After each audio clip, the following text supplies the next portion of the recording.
Se você acessou o nosso canal é porque você quer um conteúdo de qualidade. Então chega mais e fica à vontade, está no ar Resistência Podcast. Resistência Podcast. Sempre com entrevistas exclusivas, convidados especiais, discussões de artigos e muito mais sobre todo o esporte de endurance. Resistência Podcast. Apresentação, professor Sandro Rodrigues. Resistência Podcast. Salve, salve, amigos do Resistência Podcast. Estamos de volta para mais um episódio da terceira temporada e a terceira temporada vai ganhando contornos de requinte de crueldade no bom sentido, né? Então, assim, os convidados chegando cada vez de um calibre maior, que tem uma relação comigo e com o podcast. Eu estava falando em off aqui que às vezes nem a pessoa imagina. Então, vamos deixar, porque se deixar nós dois aqui, o negócio vai ter 4, 5 episódios, né? Porque eu sei que ele gosta de falar tanto quanto eu, mas dessa vez ele é estrela da constelação aqui. E vou segurar a onda e temos muito papo para falar aqui. É uma honra ter com vocês aqui Michel Bogli. Tem uma história engraçada que eu te contei em off para falar do que eu achava de você, né? Mas muito bem-vindo, meu irmão. Que honra, que satisfação. E no decorrer do podcast eu falo a influência que você tem tanto no triatlon quanto no podcast na minha vida. Obrigado, dê boas-vindas para o pessoal aí. Obrigado. Pode se apresentar formalmente. Obrigado, Sandro. Obrigado aí a todo mundo que está do outro lado nos escutando ou nos assistindo. Eu fui um triatleta profissional de 88 até 97 e profissional, aí a gente acho que vai falar um pouco disso, né? Profissional para o que era profissional naquela época, e eu já tenho bastante opiniões já refletidas a respeito do profissionalismo naquela época, mas enfim, era o que tinha. Eu fui um triatleta profissional durante esses anos todos, tinha vindo do polo aquático, um polo aquático razoavelmente ruim que eu jogava, e aí conheci o triatlon no Esporte Clube Pinheiros e resolvi me tornar um triatleta. E como eu já tinha uma certa facilidade para nadar e até para correr, por conta de São Silvestres, que eu gostava de participar, e do treinamento físico do polo aquático, e eu adorava pedalar, fazia bicicross e tudo mais, eu acabei me encaixando no triatlon de uma maneira razoavelmente rápida. E aí logo começaram a aparecer resultados mais ou menos expressivos, até se tornarem expressivos, e com isso os patrocinadores, e aí eu acabei, sem planejar, sem querer, sem ter algum tipo de vontade, as coisas foram muito organicamente acontecendo e eu acabei me tornando uma pessoa que vivia disso, muito embora morando com a minha mãe e sendo sustentado basicamente por ela. Mas o triatlon me ajudou bastante nesse início aí, final da adolescência, começo da fase adulta. E aí depois, ou por falta de vontade de continuar no triatlon, as corridas de aventura estavam chegando no Brasil, isso em 1997 para 98.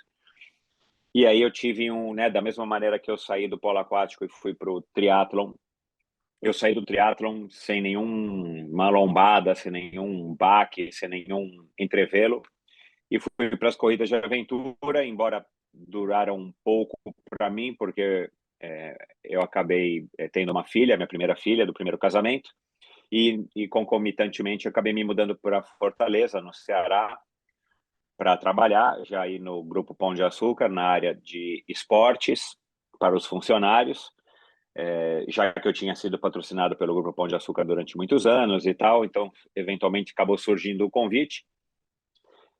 E aí, por conta do nascimento da minha filha, até havia algumas provas de corrida de aventura lá também, algumas provas grandes foram para o Nordeste, mas eu sempre fui muito focado, descobri isso agora através da minha segunda filha, sempre fui muito focado em ser pai, e aí para mim assim era difícil conciliar o esporte, trabalho e paternidade, então eu sempre deixava o esporte competitivo de lado, né, nos primeiros anos das minhas duas filhas, por sinal. E aí acabei me afastando das corridas de aventura, e aí depois, quando surgiu de novo a possibilidade de eu voltar a treinar, eu comecei a participar das provas de ultraciclismo aqui no Brasil, que houve um momento em que elas aconteceram, e aí mountain bike, que eu também gosto, né, de provas em etapas e tal, e aí depois parei com o mountain bike também, porque acabei voltando para São Paulo, me casei novamente, tive uma segunda filha, Eu estou nessa fase agora minha filha está com quase 7 anos, eu já estou começando a ter mais liberdade e mais vontade de começar a treinar, não mais para competir com nenhuma intenção de ter resultados nem nada, mas para eu voltar a me sentir como um dia eu já me senti amadoristicamente bem fisicamente. Eu não sou aquela pessoa que tem objetivos de ter resultados, de ganhar categoria, não, eu gosto do esporte pela diversão e particularmente a bicicleta é uma modalidade que, por algumas razões que eu também já estou descobrindo, é a minha modalidade da paixão. Assim, eu não fico sem pedalar quase nunca, fico sem correr, fico sem nadar, mas pedalar para mim é mais uma terapia, mais uma maneira de eu estar me exercitando, me mantendo em forma e com a cabeça legal. Então, e eu adoro bicicleta, adoro pedalar, adoro o gesto, né, de pedalar. E aí faz 6 anos praticamente, né, quase 6 anos, agora em junho vai completar 6 anos, que eu resolvi começar a fazer o endorfina, de uma vontade de sair de uma zona de conforto, né, e tentar aprender novas coisas. Eu já estava com 48, 47, 48 anos, e não sou da geração do YouTube, não sou da geração das redes sociais, né, e aí eu falei, cara, eu preciso fazer alguma coisa. Eu já tinha tido vontade de fazer podcast antes, porque eu consumo a mídia já faz muitos anos antes de eu ter começado. E aí, cara, de 2016 para 2017, eu fiz uma resolução de final de ano que eu iria começar a fazer um podcast, já pedalando, arrumei um nome para ele, e a linha editorial, a linha, né, o mini business plan que eu criei para o negócio, é o que é o Endorfina até hoje. E aí, em março, eu comecei a fazer gravações e aprendendo tudo sozinho pela internet, ouvindo outros podcasts que explicavam como fazer, dando cabeçadas. E aí, dia 2 de junho, eu soltei o primeiro episódio, que foi gravado lá em março para abril. E o que era para ser uma aventura de pelo menos 6 meses, quiçá um ano, para eu sair dessa zona de conforto e me desafiar em novas habilidades, acabou se tornando, hoje é uma profissão que não me remunera da maneira como minimamente eu preciso, mas ainda sigo tentando, aí depois de quase 6 anos, transformar o Endorfina num trabalho também que me remunere, porque a parte do prazer, a parte da satisfação da minha primeira convidada, Fernanda Keller, ao convidado mais recente, eu continuo tendo a mesma vontade, a mesma paixão, o mesmo ânimo, aquela mesma sensação de palpitação quando eu sento para gravar com um convidado. E comecei com os meus amigos e hoje em dia ainda recebo amigos, mas o leque, né, de pessoas foi aberto num nível que eu jamais imaginei, e acabo chegando em pessoas que eu nunca imaginei, inclusive algumas pessoas que são de alguma forma ídolos e pessoas referências para mim nesse ou naquele aspecto. E de novo, né, eu sou um cara aqui, tô aqui, eu não sou nada especial, não sou um Bial, não sou um Jô Soares, não fiz curso disso ou curso daquilo. Eu sou um profissional que me formei em marketing, não me formei em educação física, me formei em marketing, mas trabalhei muitos anos na área de esporte, organizei muitos anos eventos esportivos, tive uma pequena rede de estacionamentos, então eu me considero um empreendedor. E empreendi no podcast, tinha uma certa facilidade, de fato, para falar, para me apresentar em público e tudo mais, mas o que eu acho que é a característica que mais colaborou para que o Endorfina fosse um sucesso, né, a certa altura, é a minha curiosidade de conhecer as pessoas e de ouvir as suas histórias, de ouvir. Eu falo bastante, mas eu também me considero um excelente ouvinte. Então, essa curiosidade, eu acho que fez com que, misturada a minha experiência, minha bagagem e, claro, a química que eu tenho com os meus convidados e a minha dedicação, fez com que o Endorfina chegasse aonde chegou hoje, que dizem, né, eu não tenho tanto essa noção da mesma maneira que você, mas dizem que é um podcast de referência para muita gente, né? E claro, isso me orgulha, mas principalmente eu saber dos convidados, que quase todos, sem exceção, espontaneamente revelam que foi um enorme prazer, que eu fiz bem para eles, que foi uma conversa muito bacana, que foi uma conversa para relembrar histórias e fatos e curiosidades.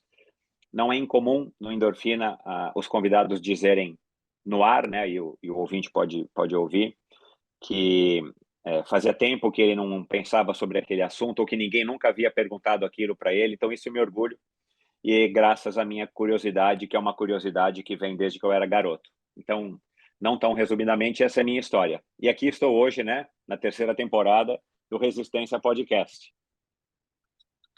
Sensacional, Michel, muito bom. E nada com alguém que me motivou também com experiência, porque assim, eu não tenho roteiro, pauta, mas tem meu papel de pão aqui na minha mão, cara, e que você já passou por todos, tudo, ó, eu ia falar de 88 a 97, você falou e tá escrito aqui, ó, polo, né, que é o polo como você começou, corridas de aventura, então você, daí eu ia falar, para você falar da sua formação, você já falou, muito bom, muito fácil falar com você, e muita empatia, né, acho que a gente é muito parecido em vários aspectos que eu vi, além de motivar, de tudo que põe a mão, fazer bem feito. Eu vejo muito claro essa característica em você de não conseguir fazer mais ou menos nada, né? E então, nesse contexto, eu queria dividir com os nossos ouvintes também. Você vai falar, mas isso aqui já estava, que eu achei engraçado, cara. Quando eu comecei na década de 90, quando você estava parando com o triatlo, em 97 você parou, em 96 eu fiz minha primeira prova. Quantos anos você tem, Michel? 53. Eu vou fazer Sou 69. Isso, eu sou 73, vou fazer 50, né? Então você parou cedo, entre aspas, mas você continuou com o esporte, como você estava nos explicando. Matei um pernilongo aqui, ó. Coisa que o vídeo não dava agora. Bom, enfim, aí o que aconteceu? Quando eu fui fazer minha primeira prova no Troféu Brasil de Santos, que eu vi as coisas na revista lá, um cara me chamou, eu treinei 6 meses ali, cara. E a influência que você tem no triatlon e no podcast. No triatlon eu fui ver ali, naquela época, a gente estava muito perto dos profissionais, né? Muita proximidade, de bate-papo, de largar junto, de ver ali, né? De ficar na roda conversando. E eu fazia PUC, Educação Física, aqui estava quase no final do curso aqui, me apaixonei pelo triatlon e fui lá para a minha primeira prova e na expectativa de ver os profissionais. Eu queria ver dois gringos, né? Eu queria ver o Oscar Galindes, que já passou aqui com a gente também, escreveu o prefácio do meu livro, que é um grande ídolo que eu tenho aqui, que está sendo lançado agora. E eu queria ver o outro gringo, que era um tal de Michael Bogley.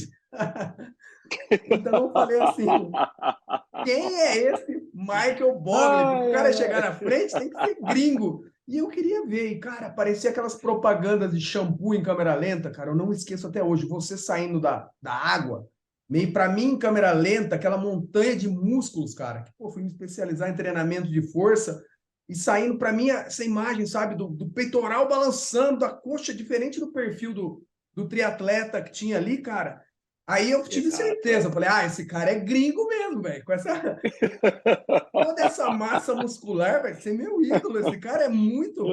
Aí, assim, foi aquela coisa de sopetão, aí eu fui lendo tudo que eu gosto de fazer, eu não sei largar tão cedo, minha esposa fala que eu termino tudo que eu começo, ela não, sabe? Que tudo que eu faço, eu abraço a causa e faço bem feito. Quantos podcasts nós vimos começar e parar, né, Michel? A gente sabe que não é fácil. Infelizmente, é.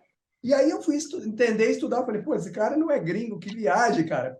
Com esse nome eu chamava você de Michael e com esse sobrenome Bogley, né? E aí eu fui te acompanhando e seguindo, e foi uma história engraçada aqui, cara. E nesse contexto que você já apresentou, você falou que sempre gostou de bicicleta, né? Nós somos tempo da BMX, você falou de Caloi Cruiser, eu já escutei coisas suas. E o que faltou você se aprofundar um pouquinho, já que você matou ali, fala um pouquinho, antes da gente entrar no triatlon, do que é e como foi para os nossos ouvintes o Race Across America, né? Que eu vi você entrevistando e você participou também, acho que 2 vezes, né, Michel? 5. 5, olha aí. E conta um pouquinho do que é essa prova para os nossos ouvintes. Você falou do ciclismo de ultra endurance mais superficialmente, mas acho que essa prova é a cereja do bolo, né? Fala um pouquinho para a gente. O Race Across America ele começou, se eu não me engano, em 82 também. Ele tem mais ou menos a mesma idade do Ironman do Havaí. E é uma prova que surgiu, né, como foi o Ironman do Havaí, que talvez o teu público esteja mais familiarizado. Uns amigos decidiram que poderia ser interessante pedalar através dos Estados Unidos, né, um país com uma cultura rodoviária gigantesca e com uma malha rodoviária gigantesca, e resolveram fazer a Great American Bicycle Race, a primeira vez. Acho que foram umas 4 pessoas que largaram, e eu não me recordo quantas que chegaram, acredito que talvez todos eles chegaram. E aí aquilo, né, de uma coisa que era uma doideira, né, aparentemente, né, você pedalar 5.000 quilômetros sem parar, basicamente, né, porque é também no mesmo molde de um Ironman, você larga e termina 5.000 quilômetros depois.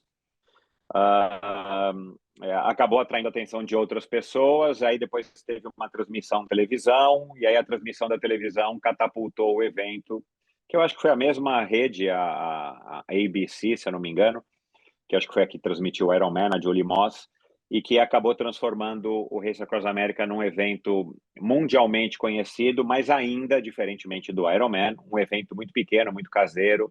Participar do Race Across America até hoje é uma experiência de volta ao tempo. Tudo é muito artesanal, tudo é muito caseiro, é tudo muito feito ali pela paixão de quem detém o evento.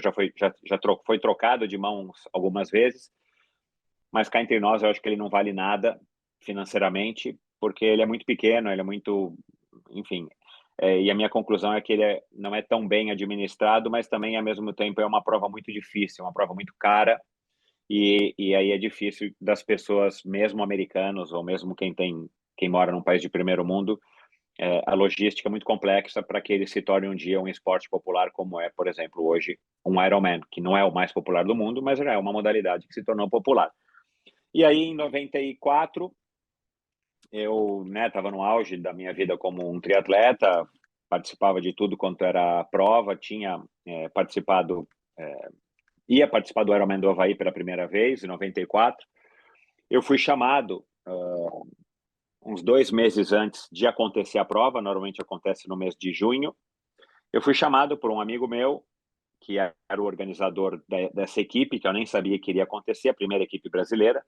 Eu fui chamado por ele para integrar a equipe, porque uma pessoa que é amiga minha até hoje e que estava na equipe, eu não sabia, tinha se lesionado e não poderia participar.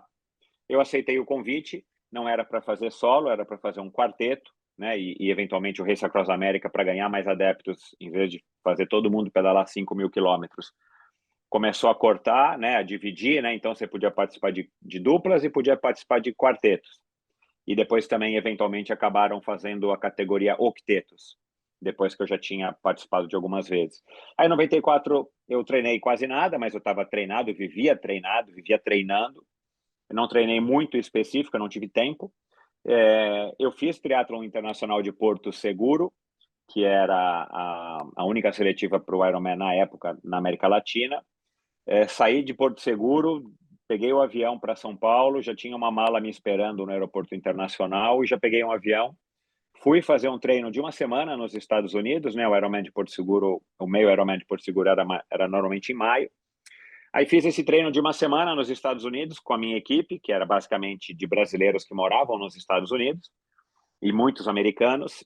Fiz um treinamento. Voltei para o Brasil, fiquei aqui acho que mais umas 2, 3 semanas, e aí fomos para Los Angeles para fazer a largada, e foi uma experiência fantástica, transformadora na minha vida. Até hoje eu acho que é a experiência mais esportiva, mais transformadora que eu tive na minha vida, muito mais do que o Ironman do Havaí, que eu viria participar, né, 3 meses depois, justamente porque eu acho que eu tenho uma ligação com a bicicleta que é diferente da minha ligação com a natação, que eu adoro, da minha ligação com a corrida, que eu amo. Então, foi alguma coisa que mudou a minha vida. E aí nós conseguimos tirar um 3º lugar, o que foi mais legal ainda. E aí aquilo acendeu em mim uma chama de falar, cara, eu quero voltar aqui, porque você fica uma semana pedalando. A gente fez 5 dias e 12 horas, se eu não me engano, 5.000 quilômetros, é bem rápido. A gente fica uma semana pedalando, vivendo como se fosse um ciclista profissional, em lugares paradisíacos com um monte de amigos. Ninguém vai negar um convite desse. E aí, eu mesmo, assim que a gente chegou, eu tratei de motivar o resto da equipe para voltarmos em 95. E aí eu consegui motivar grande parte da equipe, não todos, e acabei liderando, então, um movimento para voltar num segundo ano. Voltamos no ano seguinte, fiz o Ironman do Havaí na minha estreia. Tinha casado também, fui passar lua de mel no Ironman e fazer o Ironman do Havaí. Acabei tendo um desempenho talvez ok para a primeira vez, eu esperava mais, mas eu estava mesmo preocupado com o Race Across America. E aí fiz o Race Across America em 95, continuei competindo as provas do Brasil, de triatlon.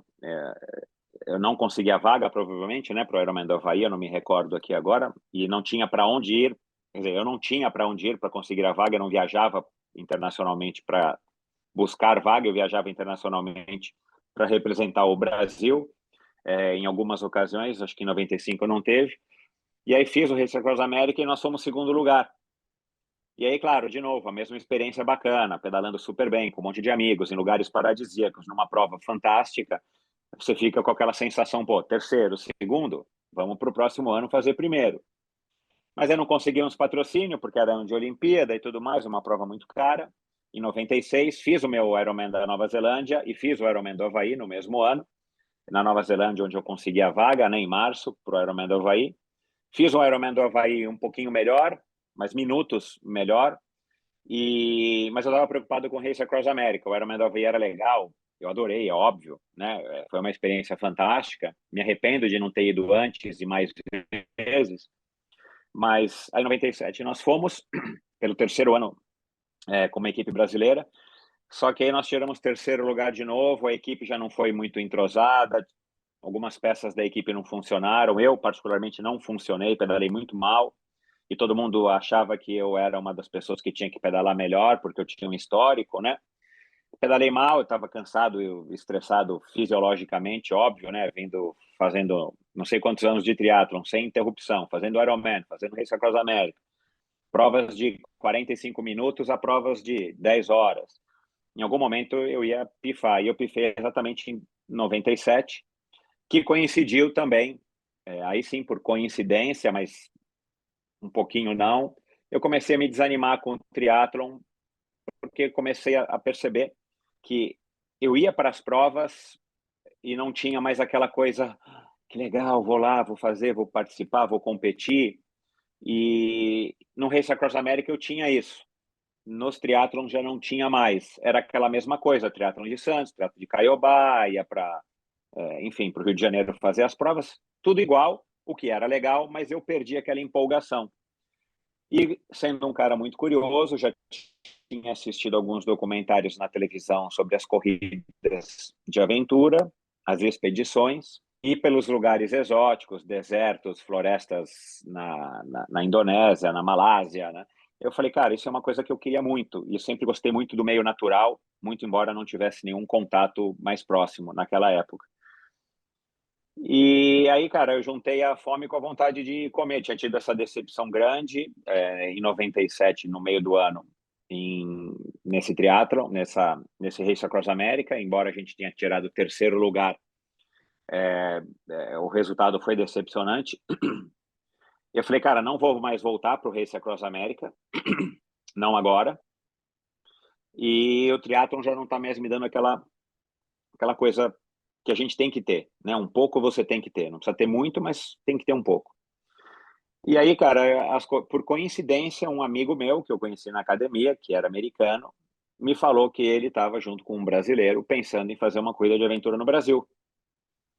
E aí, cara, conversa vai, conversa vem, né? Não tinha esse negócio de internet, de ficar procurando e tal. Cara, e descobri que já tinham pessoas treinando para corrida de aventura, alguns triatletas também. E aí começou a ter umas microprovas organizadas por um ex-militar, que inclusive faleceu, aqui no estado de São Paulo, entre São Paulo e o litoral. E aí a gente, não lembro como, a gente começou a se falar, descobrir, se ligar, e a gente começou a ir. E aí pronto, formamos uma equipe e participamos em 98 da primeira expedição Mata Atlântica, que foi a primeira prova oficial de corrida de aventura no Brasil, expedicionária.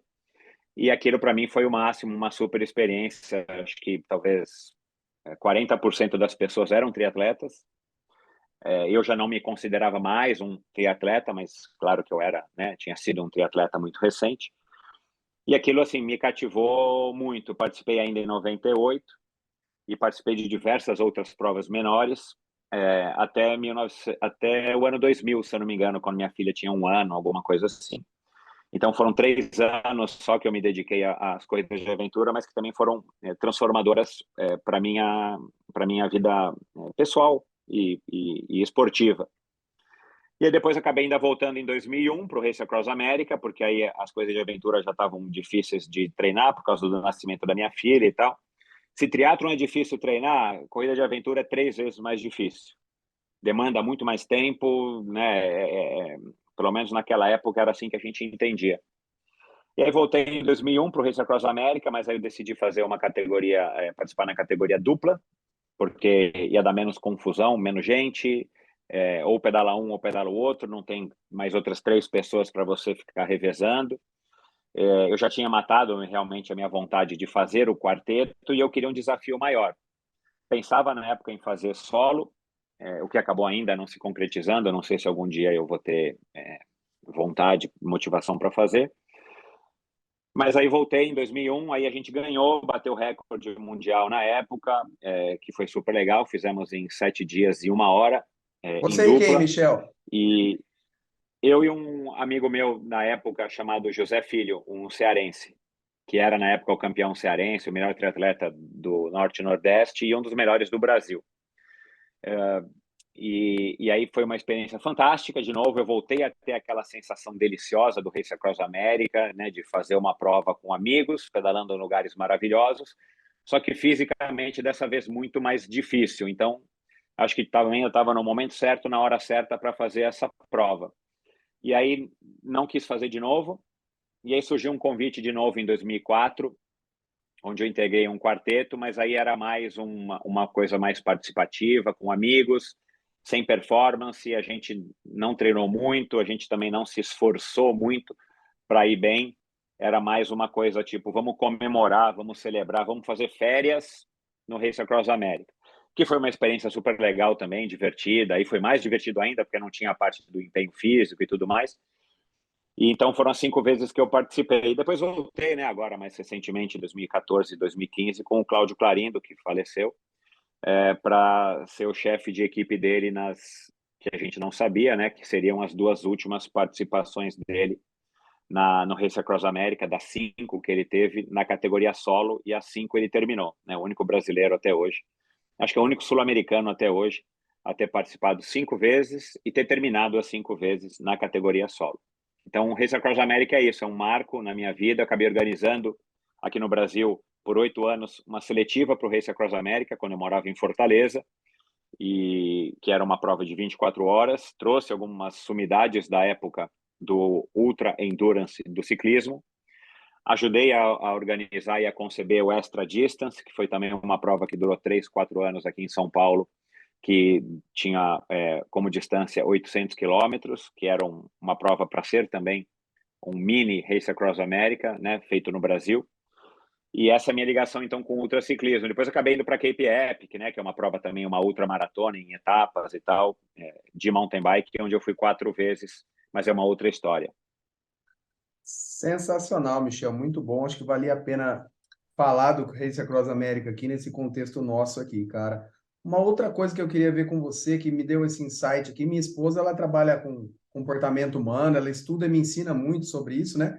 E eu estava falando de a gente ser parecido em muitas coisas, em tudo que vai fazer, termina, faz bem feito, né? Haja visto o endorfina, que eu sou fã incondicional, foi a chave mestra ali para me motivar a fazer o Resistência.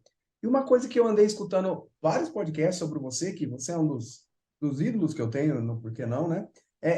Uma outra coisa característica que a gente tem em comum, me corrija se for mentira, mas que a gente, já vou falar no plural, gosta mais de treinar do que competir. Eu acho que esse contexto de gostar mais de treinar do processo do que propriamente a competição em si, pode ter a ver com esse contexto de excelência, de terminar tudo que começa, de fazer bem feito. É verdade isso que eu escutei sobre você? Fala um pouco desse contexto de o que é o treino para você, para ver se você consegue traduzir em palavras o que talvez eu não consiga explicar sobre isso. Comigo é isso mesmo. Eu prefiro treinar do que competir. Essa tua análise com relação à excelência é muito legal. Eu nunca tinha parado para pensar nisso. Realmente eu sou um cara super exigente comigo mesmo. Eu acho que foi isso que me tornou um triatleta muito bom. Eu descobri isso no, no polo aquático. Eu acho que eu tive uma escola, e a escola do polo aquático é uma escola que eu já descobri que não é uma opinião só minha, mas é uma opinião de muitas pessoas, inclusive jogadores profissionais de aquático. É uma escola mais rígida, é uma escola com uma disciplina bem afiada, uma disciplina bem intensa, quase que como uma coisa meio militar. E isso acabou aflorando em mim uma coisa que eu não sabia que eu tinha, que é essa vontade de estar me dedicando ao máximo para que eu consiga fazer aquilo que, na época, o professor, o técnico, pedia. Eu acho que foi isso que me deu uma base e revelou que provavelmente já estava em mim, e eu não sabia, que é esse gosto também pela prática do exercício, por queimar energia, por gastar energia para a gente se sentir tranquilo e mais calmo. Eu sempre fui muito agitado quando era garoto, e o polo aquático, sendo uma modalidade bastante difícil do ponto de vista físico e técnico, acabou também me dando um enquadramento, vamos dizer assim, para que eu tivesse um final de infância, começo de adolescência, ou uma adolescência, já que eu comecei com 13 anos, bem saudável em todos os aspectos. Eu não diria que eu não gosto de competir. Eu não preciso da competição. Eu treino. Quer ver, a última competição que eu participei, tirando agora que eu estreiei esse ano, ano passado, numa travessia lá da Fugasilhas, que para mim não era uma competição, eu fui nadar com a minha filha mais velha, mas assim, a última competição que eu me inscrevi, falei, cara, eu vou competir, não sei, cara, eu arrisco dizer que foi em 2012, 2010, 2011, que foi uma Cape Epic. As outras provas que eu participei desde então foram provas enfim, que não encarei como competição no sentido de estar nervoso ou de estar me preparando muito. Fiz alguns etapas, fiz Giro da Itália, mas assim, meu objetivo era terminar da maneira mais confortável, menos sofrida possível, até porque eu não estou mais conseguindo treinar da maneira como eu acho que eu poderia estar treinando se eu não tivesse filho pequeno, se eu não tivesse, né, enfim, se eu tivesse um contexto um pouquinho mais favorável. Mas eu adoro treinar, cara. É uma coisa que, para mim, como eu falei, por isso que eu adoro a bicicleta, é terapia. Eu treino, hoje em dia não treino todos os dias, mas os dias que eu não treino são porque não dá para treinar. Choveu, aí eu ia treinar na hora do almoço, aí na hora do almoço apareceu uma reunião, ou minha filha chamou e eu não pude ir. Então, eu digo que eu treino, eu acordo todos os dias pensando que eu vou treinar. Alguns hoje em dia eu não consigo, e quando eu viajo, por exemplo, esse final de semana eu passei domingo no interior de São Paulo, não me preocupei, falei, eu não vou treinar, né? Até levei um maiô, uma sunga e um óculos, vai ter uma piscina lá para eu nadar. Não tem. Não nadei, não tem problema, não fiz nada, e não morro mais por isso. Me considero também um ser um pouquinho mais evoluído, porque não tenho mais dor por isso, já tive muita, né? Mas eu adoro treinar, cara, eu adoro acordar cedo, eu tenho rotina, eu adoro acordar cedo, eu adoro dormir cedo, eu adoro comer as mesmas coisas, eu adoro fazer as mesmas coisas. E, cara, isso me preenche, né? E eu aprendi com o mestre Roberto Azevedo, psiquiatra e triatleta campeão do Ironman, amigo meu, e uma pessoa muito mais experiente, muito mais sábia do que eu em todos os aspectos, mas ele falou isso, ele que hoje em dia é praticamente um triatleta profissional de 70 anos. Ele falou, cara, o que eu faço me deixa feliz, e a gente tem que se preocupar em fazer o que nos deixa feliz. Isso também foi um aprendizado para mim, para eu não me sentir tão culpado, entre aspas, né? Ter essa sensação de que você está sempre procurando uma piscina, um lugar para correr, você está sempre com o tênis, você está sempre com a bicicleta. A partir do primeiro dia, da primeira experiência que eu tive, depois de ter passado por essa transição de aos poucos ir largando esse esporte mais intenso, que também traz prejuízo, né? É bom dizer. A primeira vez que eu viajei sem bicicleta, cara, foi uma experiência tanto estranha quanto assim, renovadora, porque eu falei, cara, não preciso mais me preocupar se vai caber no carro, como é que eu ponho a bicicleta, é na mala dura, é na mala mole, vão cobrar uma taxa, não vão? Porque, cara, até uma certa idade, dos 18 até não sei quando, eu só viajava com a bicicleta, cara. Com a namorada nova, com a namorada velha, era quase porque eu adorava. Mas eu aprendi ao longo dos anos que a competição, para mim, ela é um resultado de um trabalho. Eu não sou daquele que me inscrevo, opa, agora eu preciso começar a treinar. Acabei de me inscrever. E eu já percebi que, pelo menos das pessoas que eu conheço, que eu ouço, parece que essa é a amostragem maior de pessoas por aí. A pessoa chega no começo do ano, se inscreve, ou chega em maio, acabou o Ironman de Floripa. Ela se inscreve no ano que vem e fala, bom, agora eu vou fazer um Ironman. Eu não. E eu digo isso bem tranquilamente, cara. Eu só vou me inscrever numa prova, por isso que eu estou demorando para me inscrever, para competir, a hora que eu achar que eu estou pronto para competir. Aí eu vou ter uma data e, claro, vou treinar mais até chegar lá e tentar melhorar mais. E aí dá para ver qual é o estado do meu condicionamento físico, né, nesses últimos 10 anos, né, 11. Eu não tenho estado num estado de condicionamento físico que me permita me achar competitivo comigo mesmo, não para ter títulos. Eu não tenho sonho de ir para o Ironman do Havaí de novo. Seria legal se eu conseguisse isso, mas encaixado numa vida que eu ainda não tenho. Quem sabe daqui a pouco eu possa ter. Sensacional, Michel. E assim, depois eu quero saber onde você mora em São Paulo para entregar em mãos o seu boné aqui do Resistência, porque chega até a assustar como somos parecidos em algumas coisas. Agora você vai falando, você usou o exemplo que eu uso. Na verdade, minha esposa usa. Fala, pô, você come sempre o mesmo lanche desde que a gente namora.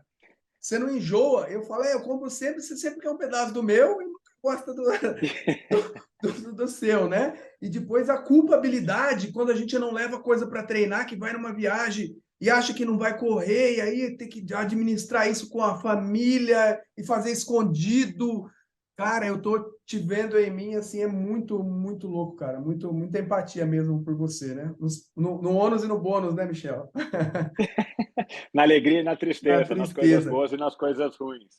Cara, em cima disso, eu queria que você falasse um pouco, que você pegou uma, cara, não sei se é nostalgia, mas você pegou uma época de ouro do triatlon nosso aqui, né, com o Leandro, com o Alex, com o Manzan, com o Galindes e muito mais gente, né? Então, assim, isso tornava as coisas mais difíceis para você também, né? E, assim, como eu torcia para o gringo, que depois que eu descobri que não era gringo, e isso aqui me fez torcer mais, eu acompanhava sempre de longe pelas revistas, né? Torcendo por você. É nesse sentido, eu acho que o melhor desempenho ser uma prova histórica mesmo, que acho que a gente pode contar, e se for essa, eu acho que foi Porto Seguro, né? Sim, sim. Porto Seguro, em 96, a minha vitória lá no triatlon, que era o triatlon mais importante da América do Sul, foi muito legal, foi o auge em termos de resultado da minha carreira e talvez, refletindo hoje, também nunca parei para pensar nisso, tenha sido isso o que acabou me motivando ou me desmotivando com o triatlon, né, no ano seguinte, porque a prova foi em maio. Eu ainda fiz, não, 96 eu não fiz o Race Across America. Eu participei de outras provas e tudo mais, e de repente em 97 eu cansado, pregado, claro que isso também pesa, mas eu já vi que de repente eu já tinha conseguido muitas coisas, e eu nunca pensei na minha carreira como, eu quero ir para uma Olimpíada, né? Embora na época não existia, eu quero ganhar a categoria do Ironman do Havaí. A gente tinha uma visão, eu tinha uma visão muito, talvez muito ingênua, mas ao mesmo tempo muito espontânea com relação à minha carreira como um triatleta. Eu queria participar das provas, ter o melhor resultado que eu poderia ter. É claro que eu gostava de ganhar, ganhei muitas provas, mas não é uma coisa que você fala assim, eu preciso da vitória. Tanto é que eu me orgulho em dizer que só houve duas provas que eu parei na minha vida, e é uma prática que até hoje é comum, né? A pessoa, e eu acho inteligente hoje, eu acho inteligente, na minha época não tinha essa visão, que é o atleta que mantém o currículo dele mais limpo possível, né? O cara só tem vitórias ou pódios e o cara não tem nenhuma colocação ruim. Aí você fala, bom, o cara nunca tem resultados ruins, porque quando ele vai ruim numa prova, ele vai mal numa prova, ele para, ele desiste. Mas eu me orgulhava em dizer que eu nunca tinha parado nenhuma prova de triatlon, tive vários resultados assim muito ruins em termos de colocação, mas é porque caí da bicicleta, é porque furou pneu, quer dizer, e parei num biatlon, que na época era biatlon, né, que hoje chama aquatlon, e me arrependi 10 segundos depois que eu tinha parado, e parei praticamente na última prova que eu fiz, ou quase a última prova que eu fiz, que foi o triatlon de Porto Seguro do ano seguinte, de 97, que o ano que eu ganhei o meio Ironman de Porto Seguro, ele era um meio Ironman. Em 97, eram 3/4 de Ironman, que é uma prova numa distância incrível também, porque em 98 foi o primeiro Ironman oficial do Ironman do Havaí no Brasil, né? Até então tinham acontecido o Ironman no Rio de Janeiro, Angra dos Reis, mas eram provas paralelas.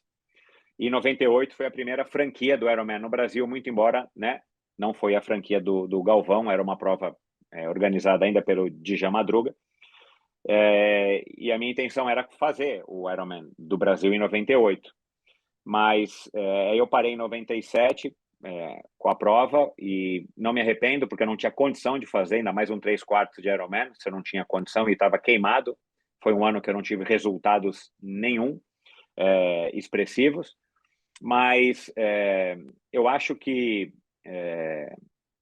foi isso que acabou também me chamando, abrindo espaço para me chamar a atenção para as provas de aventura. E uma coisa que eu ouvi outro dia, de algum convidado meu, se eu não me engano, e eu também nunca tinha parado para pensar nisso. O triatlon, ele também tem uma vantagem, além de ser um esporte magnífico, um esporte fantástico e tudo mais. O triatlon, ele te coloca num nível de condicionamento físico, eu acho que você que é especialista e cientista no assunto, cara, que você vai concordar comigo, cara, que a gente se sente de fato capaz de praticar qualquer outra modalidade. É claro, se você vai querer jogar tênis, você vai precisar se especializar nos movimentos específicos. Mas, cara, você vai se sentir um cara com fôlego absurdo. Se você vai só correr, ou se você vai fazer corrida de aventura, ou se você vai fazer, sei lá, vôlei, cara, toda a parte física para você, tirando os movimentos específicos, você vai ter condicionamento físico. Então, isso é uma coisa que sempre também essa sensação de ter uma capacidade física, não desempenho, mas uma capacidade de endurance, de resistir, né? De ter essa resistência podcast. Cara, para fazer o que eu quisesse, me animou a estar explorando o ultraciclismo, as provas de aventura, porque isso era uma nova porta que se abria e como fez com muitos amigos meus, não tirou ninguém do triatlon. As pessoas iam para essas provas, depois voltavam para o triatlon, que eu acho que é um movimento muito legal, que não acontece hoje. Mas o triatlon naquela época, cara, ele era especial porque ele era diferente do que é hoje. Eu não vou dizer que ele era melhor, mas não dá para você querer comparar uma época que não tinha rede social, que não tinha o triatlon como ele é difundido mundialmente hoje, com uma época de hoje. Se você me perguntar, você preferia ser um triatleta naquela época ou na época de hoje? Porque eu tenho 53 anos e estou ficando velho, nostálgico, eu queria voltar naquela época, porque eu era jovem. Eu não consigo me enxergar jovem hoje. Mas se naquela época você falasse assim para mim, cara, Michel, eu sou Sandro o Mágico, eu vou conseguir fazer você voltar para 1989 com Garmin, com medidor de potência, com roda com rolamento de cerâmica, com bicicletas de contrarrelógio. Sandro, eu acho que eu nunca disse isso em nenhum podcast. Eu nunca pedalei numa bike de triatlon. Quer dizer, pedalei uma vez, que não era uma TT, era uma bike de roda 26 igual mountain bike era, né, que não existe mais, que uma época assim, para quem é mais jovem, o triatlon lançou moda das bicicletas de aro 26, que era do tamanho da mountain bike na época. Eu comprei uma bicicleta Kestrel, que chamava KM40, que era exatamente uma bicicleta para pedalar 40 quilômetros, né, da melhor maneira possível. Pedalei com ela talvez 2, 3 meses e o passador de marchas ele não funcionava porque eu não tinha conduíte. Ele era um conduíte mais longo. O conduíte não era suficientemente duro para dar precisão na mudança de marchas, que era a mudança manual, né? Não existia botão e muito menos o indexado. Acabei vendendo para o Núbio. Por incrível que pareça, o Nobi usou a bicicleta por muitos anos, fez vários Ironman com ela, mas eu não consegui regular a bicicleta. Então, eu sou dessa época, cara. Nem bicicleta contra relógio eu nunca usei. Então, cara, eu tô velho mesmo, e é isso. Que bom que o triatlon evoluiu, que bom que os triatletas de hoje têm esses rolos. Conversei com um amigo meu agora, começo da semana. Cara, ele já pedalou mais de 150 vezes no percurso de Kona. Tudo indoor. Foi uma vez fisicamente, real, e as outras 149 ele pedalou indoor. E ele fala, cara, você sente resistência, não sente o vento, o calor, mas você sente a resistência das dificuldades do aclive, do declive. Cara, quem dera eu pudesse ter isso. O meu rolo era aquele rolo que não tinha nem como prender a roda, você ficava entre o batente de porta, embalava, tirava uma mão, né? Aí tirava a outra e aí você ficava... Cara, eu queria voltar àquela época com o Leandro Macedo, com o Armando Barcelos, mesmo perdendo deles e tudo mais, eventualmente ganhando, mas raramente, mas disputando com eles pela amizade, pelo clima familiar, embora competitivo, mas isso da gente terminar Santos, e todo mundo no McDonald's ou no Subway ou na Loft à noite, na premiação, e ficar conversando, cara. Ninguém estava preocupado em tirar foto e nem postar, né? A gente conversava, né? Mas se naquela época eu tivesse os instrumentos que existem hoje, porra, ia ser o cenário perfeito. Mas como não existe o si, né? Que os triatletas de hoje aproveitem o que tem, porque provavelmente eles vão valorizar muito mais do que o que vai acontecer agora em 2030, 2040. Pode ter certeza. Boa, Michel. Então, sintetiza para a gente o resumo da ópera aí de Porto Seguro, né? De como era o contexto e aí como foi no final das contas ali, né? A sua vitória. Cara, pois é curioso isso. E, assim, eu tinha resultados bons em Porto Seguro. Eu não me recordo quantas vezes que eu participei em Porto Seguro. Apesar de, na época, eu ter 82 quilos e eu tinha 1,86 m, hoje estou um pouquinho mais pesado e um pouquinho menos alto. Na nossa época, né, esse era um padrão de um biotipo que funcionava. O Leandro Macedo era o melhor atleta do mundo, do Brasil, tem um biotipo completamente diferente do meu, mas eu ainda conseguia ter resultados expressivos, um Armando Barcelos e alguns outros atletas que eram mais pesados, né? Hoje em dia, um triatleta com 82 quilos, talvez não haja nenhum entre os top 100 do mundo, né? Eu arrisco dizer que não há nenhum.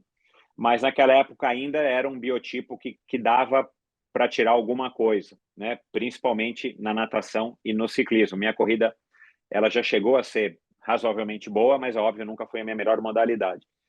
Mas eu acho que em 95 eu tinha tido um corte no pé assim que eu saí da água de Porto Seguro, eu estava super bem. Era uma prova que eu me recordo que eu estava assim, tipo, pensando que dava para chegar nos top 3. Eu acho que eu nunca cheguei top 3 antes da minha vitória, acho que eu nunca tinha chegado em top 3 em Porto Seguro. Precisaria olhar na minha pasta de resultados, eu não sei nem se eu tenho. Mas eu lembro que eu fiquei chateado porque eu bati numa espécie de uma âncora, tinha algum metal na saída da praia e eu cortei o peito do pé, que não era a sola do pé, menos mal, mas era o peito do pé. E aí, claro, sangrou bastante até a hora que parou e tal, mas eu fiquei com uma dor no pé e acabou atrapalhando, aí furou meu pneu, acabei tendo uma prova, não parei, não me recordo que posição que eu tirei, mas foi uma prova que eu fiquei descontente.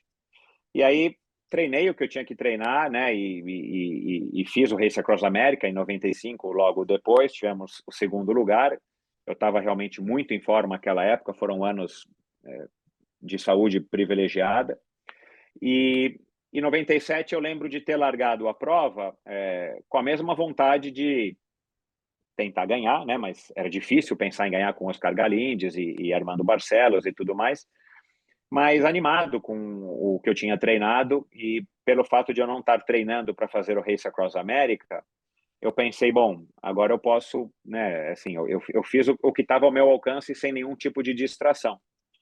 E a verdade é que eu saí da água normalmente bem, como eu saía, provavelmente saí um pouquinho na frente do Oscar, mas saí atrás do Armando, ou junto com o Armando, junto com o Garzon, que você deve se lembrar muito bem, Sim. que era o melhor nadador da época. E o meu ciclismo era um ciclismo muito forte, ele vinha se desenvolvendo muito forte também por conta dos treinos do Race Across America. E aí, a certa altura, eu passei o Galindes, que estava na minha frente, né, já tinha me ultrapassado. Eu passei o Oscar e achei que fosse ficar naquela coisa de passa, um passa, um passa, um passa, um passa. Ele chegou a me passar mais umas 2 vezes, mas ele não mantinha. E aí eu vi a oportunidade de passá-lo e falei, bom, ele vai me pegar na corrida, porque o Oscar também era um excelente corredor. E acabou que nunca chegou esse dia. Eu entreguei a bike em primeiro, corri os 21 quilômetros em primeiro e ganhei a prova, que foi fantástico. Não tenho como dizer que não foi, mas eu lembro que eu tinha o hábito de, na tarde, né, na mesma tarde, final de tarde, lá em Porto Seguro, antes da premiação, eu gostava de dar uma girada de bicicleta para passear um pouco. Não era treino, não, era para passear. E aí eu peguei a minha bicicleta nesse dia que eu ganhei, inclusive meus amigos, né, a gente dividia um quarto e tal, falando, meu, você tá louco, você ganhou uma prova, vai pedalar? Eu falei, não, cara, eu só vou até a praia, dar uma volta, porque era um astral legal, né? Enfim, eu sempre quis aproveitar mais o todo do que falar, não, vou só competir, não vou ver nada, não vou fazer nada. E claro que depois da prova é legal de fazer isso. E eu não bebo, enfim, né, as pessoas já todas bebendo, enchendo a cara, e eu não bebo. Eu falei, cara, não vou ficar aqui vendo vocês enchendo a cara, os meus amigos. Eu vou dar uma pedalada. E legal porque essa pedalada foi muito importante para mim, porque na época minha esposa não estava lá, foi a única prova que ela não foi, todas ela ia. Essa ela não foi. E eu falei, não precisa ir, né? Porque você já foi tantas vezes para Porto Seguro, foi a vez que eu ganhei. Mas eu tinha falado com ela pelo telefone, não existia. Houve uma época no mundo, pessoal, que não existia telefone celular, você tinha que ir num orelhão e ligar, ou ligar do quarto, que foi o que eu fiz, do hotel. Eu tinha ligado para ela, super feliz, ela adorou e tudo mais, mas eu fui pedalar sozinho. E aí, cara, olhando aquele visual e tal, aquela sensação, né, gostosa de ter feito um esporte, um triatlon, de ter rendido, mas eu percebi, cara, não muda nada na minha vida, né? Eu ganhei, pô, legal, eu vou ter que ganhar de novo. Não adianta eu achar que eu sou diferente do que eu era hoje de manhã. De manhã eu larguei a prova, sei lá, tinha sido sexto, sétimo, 10º colocado. E agora eu cheguei em primeiro e legal, fiquei contente comigo mesmo, mas assim, não muda nada na minha vida, né? Ah, o patrocinador vai ficar mais contente, vai. Mas, cara, e aí caiu uma ficha assim, na minha cabeça, cara, de que é legal demais, mas ao mesmo tempo não é a coisa mais importante da sua vida. É uma coisa gostosa, é um capítulo, é uma parte importante, mas e aquilo ficou na minha cabeça, sabe? Assim, e eu acho que aquilo foi uma reação do que eu também já era, que eu gosto do processo. O resultado é uma consequência. Mas 2 dias depois, eu ia estar treinando de novo, porque aquilo que falam, né? A gente só é tão bom quanto o nosso último resultado. Não adianta eu ter ganhado ontem e não ganhar hoje. Hoje eu tenho que me preparar para o próximo final de semana, né? Como eu não fui um grande vencedor de ganhar várias vezes, várias provas importantes, ganhei várias, mas provas menores, eu não posso dizer pelos outros, sei lá, por quem é um enorme campeão, quem ganhou o Ironman 6 vezes, 3 vezes, né? Mas para mim aquilo, cara, foi legal, mas passou. Tanto é que, enfim, até receber o cumprimento das pessoas, o prêmio, é legal. Não vou dizer que não é, não vou desmerecer, mas tá bom, acabou. Agora eu preciso treinar de novo.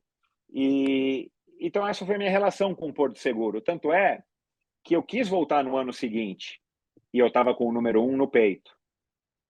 E obviamente eu queria ganhar, mas como era uma prova 3/4 de Ironman, já não sabia mais, né? Porque se fosse voltar para fazer um meio Ironman, eu já tinha muita experiência. O 3/4 de Ironman já não tinha. E eu desisti do triatlon, né? Eu larguei o triatlon e não quis voltar em 98. Eu preciso vencer de novo porque eu quero mostrar para todo mundo que eu sou um campeão de Porto Seguro. Eu não fui procurar um meio Ironman em outro lugar, que também não tinha, para... Então, assim, a minha relação com Porto Seguro é essa. Eu me orgulho, foi um resultado muito bacana, mas foi uma vitória, cara. Assim, eu não sou diferente nem melhor do que ninguém por conta daquela vitória. Ela marcou mesmo até hoje, né? Você está falando, todo mundo fala. Eu valorizo muito, é o ponto alto da minha carreira. mas legal. Eu sigo, né, segui continuando treinando, seguindo para as escolas de aventura. Não ganhei nenhuma prova de aventura, fui muito bem, mas eu nunca ganhei uma prova de aventura e nunca me frustrou, né? Depois eu ganhei o Race Across America anos depois, foi muito legal, mas no dia seguinte, cara, eu queria voltar para casa, ficar com a minha filha que tinha acabado de nascer, e não é uma coisa que você fala, oh, né? Eu tenho essa relação, cara, com a vitória. Eu não sei descrever direito, mas não acho que seja falta de vontade, mas definitivamente eu não sou um cara como o Bruno Fratos, por exemplo, que eu gravei, e que você vê que é um cara movido à vitória. Ele perde no Paro Ímpar, ele fica deprimido. E talvez por isso que ele tem resultados tão bons, porque o cara vai com tanta sede ao pote que, eventualmente, ele acaba conquistando, né, depois de muito trabalhar duro, a vitória. Eu sempre fui um cara menos de altos e baixos. Eu sempre fui um cara mais constante. Eu prefiro estar sempre treinando num nível legal e estar bem comigo mesmo e bem fisicamente do que treina pra caramba, ganha uma prova, aí para de treinar, vai beber, vai engordar Cara, eu nunca ganhei peso entre uma temporada e outra. Parava um pouquinho de treinar, treinava menos e tal. Mas o meu barato, cara, é treinar. Então, assim, eu já não gostava de parar de treinar. Eu preferia me manter ativo e dentro do possível, sempre pronto para qualquer prova que aparecesse no meio do caminho. Pô, Michel, que legal, né? E, de novo, assustadora as coincidências entre a gente aqui, cara. E indo para cumprir o horário que a gente combinou, que eu sei que você tem compromisso, e já estourou o tempo normal, vamos dividir em dois episódios, que eu acho muito legal, mas eu já estava preparado. Indo para a última pergunta aí, você fica à vontade com o seu tempo, mas também não deixando de dar outro testemunho, né, cara? Da nossa Nós somos parecidos, cara. Eu acho que desde lá do colegial ou da escola, assim, eu sempre fui um cara que é apaixonado por esportes. E você falou desse equilíbrio, né? De ser mediano em tudo. E assim, era impressionante, porque eu nunca era o melhor da classe de futebol, nem de vôlei, mas eu estava na seleção do colégio de handball, com 1,73 m, de basquete, de vôlei para entrar como segundo levantador, do futebol, do futsal e no atletismo. Então, também, essa parte do equilíbrio e da constância sempre fez parte do meu processo da nossa empatia. Cara, para fechar, acho que é uma última pergunta, ficar à vontade para resumir no seu tempo aí. Qual é a sua relação, Michel, com o triatlon hoje? E aí você pode responder tanto no âmbito do nada, pedala e corre, do que você faz hoje em dia, você ainda faz um pouco das três modalidades, você sai sem olhar relógio, planilha, ou você, na hora, você fala, hoje eu estou com vontade de fazer um treino mais longo, ou você tem pelo menos uma divisão para ter uma interconexão de cargas, mesmo que não seja o objetivo de performar. E também, qual é a sua relação com o triatlon, de você acompanhar o profissional? Você assiste porque precisa por causa do podcast? Não, você gosta, você quer saber. Então, sintetiza aí de antemão. Porra, cara, foi sensacional, viu, cara? Depois eu, no final, agradeço formalmente, mas fala um pouquinho, navega um Legal. pouquinho nessa... Tá bom.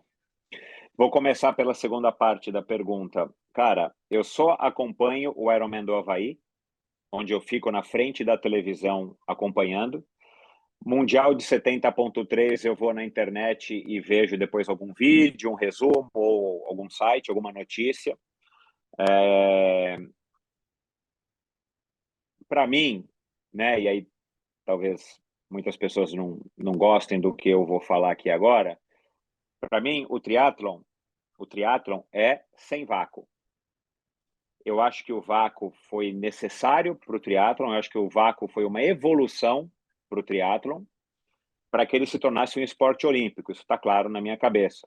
Mas, para mim, deveria se chamar triatlon moderno, triatlon olímpico, qualquer outro nome, como tem o pentatlo moderno, né? Como tem subdivisões ou nomes compostos de outras modalidades, vôlei de praia, né? Podia chamar triatlon olímpico, é o triatlon que vale vácuo, né? Que aí podia ser em qualquer distância, não no que a gente chamava de 1.500, 40 a 10, né? O triatlon que acho que hoje chama standard. Então, eu não gosto do formato do triatlon olímpico, com vácuo. Para mim, perde o que eu fui criado e acostumado. Então, o ouvinte precisa entender, não me crucifiquem, eu sou uma pessoa que já passou dos 50. Cultural, né, Michel? O triatlon, para mim, é aquela cultural, é cultural, cara. Não, né? assim, eu não tenho culpa de ter sido catequizado, instruído e orientado e vivido no auge da minha vida num triatlon que não existia vácuo. Inclusive, sempre fui contra o vácuo, né? Sempre lutei, briguei, arrumei muita confusão com muita gente que pegava vácuo intencionalmente ou não intencionalmente, porque esse é um assunto para um outro podcast. Só a tecnologia vai vencer esse problema, cara, que é um problema da minha época, é um problema da geração primeira, né, que eu sou da segunda, é um problema da primeira geração. Então, só agora, quem sabe, esse advento aí que lançaram no começo do ano vai realmente fazer com que o vácuo seja extinto, ou quase que extinto, do triatlon. Então, eu não sou a favor do vácuo no triatlon, mas eu entendo que o triatlon com vácuo é uma modalidade válida, super legal. Eu, Michel, não gosto. Eu não gosto de ver aqueles pelotões que são mais ou menos organizados. Eu não acho que aquilo seja atraente, aquelas largadas de cima que dão voltas. É um gosto pessoal. Mas algumas provas eu assisto quando, assim, calha de eu conseguir assistir, mas eu acompanho notícias. Eu vou em sites, eu vejo lá o Mundo Tri, eu ouço o Mundo Tri para ficar vendo as notícias e tudo mais, o Café com Tri, onde eles falam dessas notícias, ou em alguns sites gringos. Eu acompanho o Ironman e só. Aliás, eu acompanho pouquíssimos esportes, falei isso também outro dia no Três Lados da Corrida, onde eu fui convidado. Eu acompanho ciclismo. Ciclismo eu adoro. Ciclismo do Tour de France, do Giro da Itália, da Volta da Espanha, eu adoro. Ciclocross, eu adoro. Eu adoro ciclismo, né, profissional. Do ponto de vista pessoal, eu tenho um problema já há 21 anos, que eu não consigo correr sistematicamente. Então, eu não treino corrida. Quando eu estou correndo, né? E hoje, particularmente, nesse final de ano para o começo de 2023, eu estou numa fase que eu estou correndo 1 minuto, andando 1, porque ninguém sabe o problema que eu tenho na panturrilha e ninguém descobre, né? A gente não precisa falar disso, mas com certeza foi fruto da sobrecarga de anos e anos e anos treinando autodidata e empírico, e como eu tinha uma capacidade absurda de aguentar pancada, eu provavelmente trouxe alguns malefícios para o meu corpo, o deles mais notadamente eu não poder correr, o que já me gerou vários problemas psicológicos, não graves, mas também já aprendi a conviver sem a corrida, né? Eu nado mais ou menos 3 a 4 vezes por semana, nado pouco, mas eu adoro nadar. Foi o que eu mais senti durante a pandemia, quando eu não tinha lugar para nadar, né? E eu pedalo 4, às vezes 5 vezes por semana, que é o que eu mais gosto de fazer. E o que eu mais gosto de fazer, igual eu gosto de pedalar, é fazer musculação. Isso é uma coisa que eu faço desde os 18 anos de idade. Eu nunca deixei de fazer musculação desde os 18 anos de idade.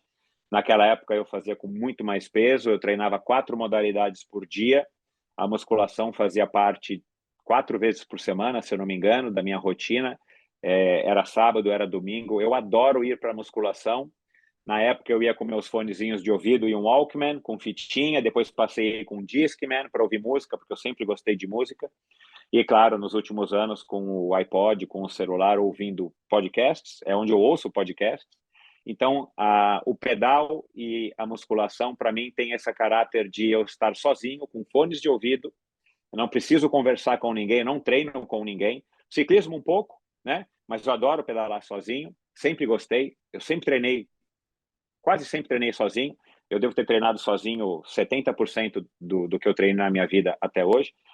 E então eu tenho essa rotina de todo dia eu sei que eu vou nadar, ou pedalar, ou fazer musculação, ou, dependendo da época, tentar correr um pouquinho, ou correr um pouquinho, enfim. Mas essa é a minha rotina hoje, cara. Então, assim, eu continuo treinando como se eu fosse um triatleta, mas eu não me considero um triatleta porque o último triatlon que eu fiz foi em 97. Muito bom, Lá Michel. em Porto Alegre.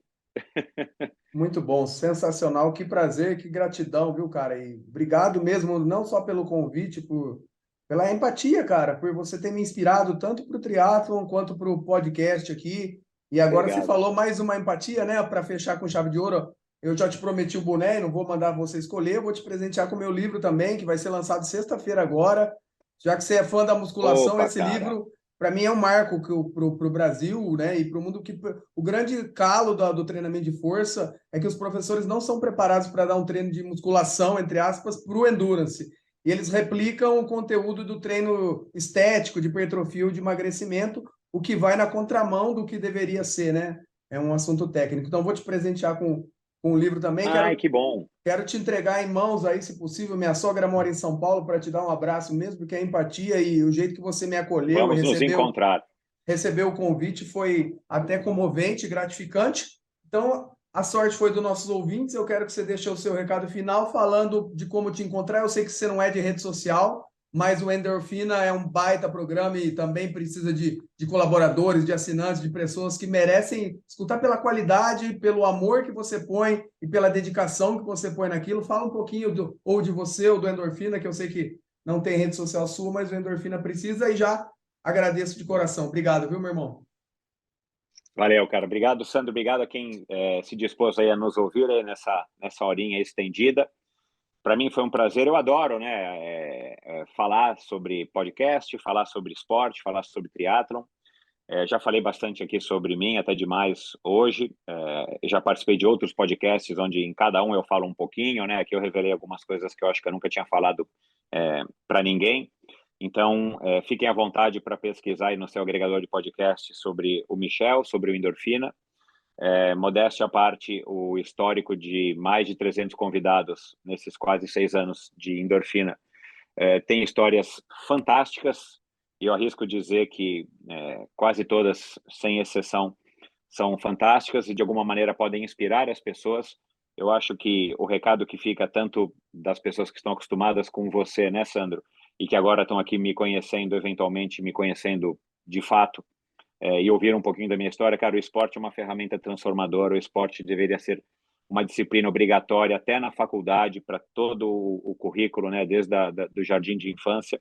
O esporte aproxima, o esporte dá bases e dá estrutura psicológica, física, claro, também, mas psicológica, de caráter para as pessoas, e isso é uma coisa que eu estou tentando levar a minha vida inteira, desde quando eu descobri o esporte competitivo aos 13 anos de idade, mas principalmente agora, né, através desse canal que a gente tem à disposição, né, que é a internet, que é o YouTube, que é os veículos aí que transmitem podcasts, os aplicativos, que a mensagem que fica, eu acho que é essa, né, o esporte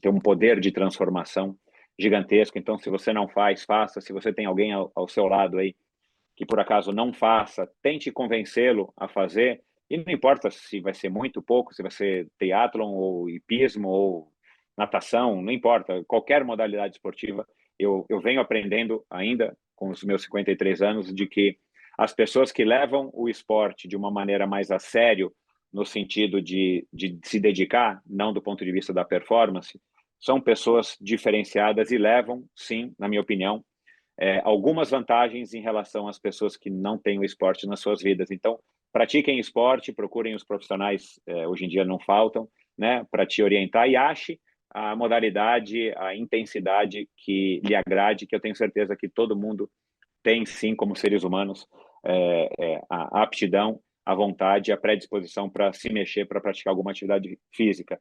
E o Endorfina, em todas as plataformas de podcast que você imaginar, lá no meu site, no endorfinabr.com.